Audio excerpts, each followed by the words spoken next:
Andang ibistigahon sa Commission on Human Rights ang nitabong pagpusil patay kang Roger Almudiel kan sang pagpaniun og armas na kuhaan sa CCTV sa Barangay Lorega, San Miguel ning syudad.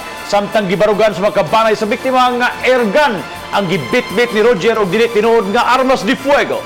Si Chelo Valiena sa report. Gihaya karon ang patayng lawas ni Roger Almudiel, 22 anyos, sa ilang panimay nga nahimutang sa sitio San Roque, Barangay Lorega, San Miguel. Si Roger mao ang nag-viral sa social media nga nakuhaan og video sa CCTV sa Barangay Lorega nga miguho lang og kalit sa nagtapok nga mga tao ug mga pulis ug giingong namusil. Laing cellphone video nga nagpakita sa mga pulis nga giingong nakigpinusilay.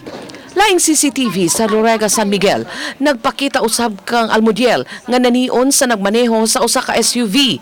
Apan gipatin-aw ni Marites Almudiel, inahan ni Roger nga airgun ang gibitbit sa iyang anak, niadtong higayon nga napusilan siya. Gani gipakita ni Marites ang sticker nga giingong gigamit sa iyang anak pagbutang og airgun aron murag tinuod tan-awon. Katong babaw nga kanang siya na kanang paraana bang mukak. Yahanggi kunanig papitlan. Para nga musinog gi pintalan og itom namura gyud siya armas tinuod.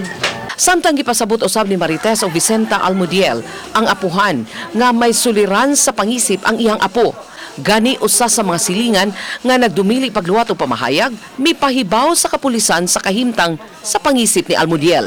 Alang kanila, way tao nga anaa sa saktong pangisip nga manulis at tubangan mismo sa checkpoint sa kapulisan.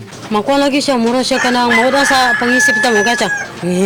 Silag ngisi niya, muka tinuktok niya, muka tawa, muka takanta, mo ana siya. Ang giingnan sir. Ano na, nganong inyo mo nang gigukod nga buang mo na, anaan lang. Kalma sila. Wala niya lahilabte. Samtang andam ang Commission on Human Rights nga mususi sa hitabo kung mudangop kanila si Marites o Vicenta. Wa pa hinuon makadesisyon ang inahan o apuhan kung mudangop pa sila sa CHR.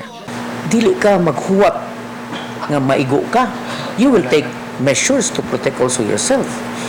But then again, I'm not saying that it was just necessary for them to shoot the victim.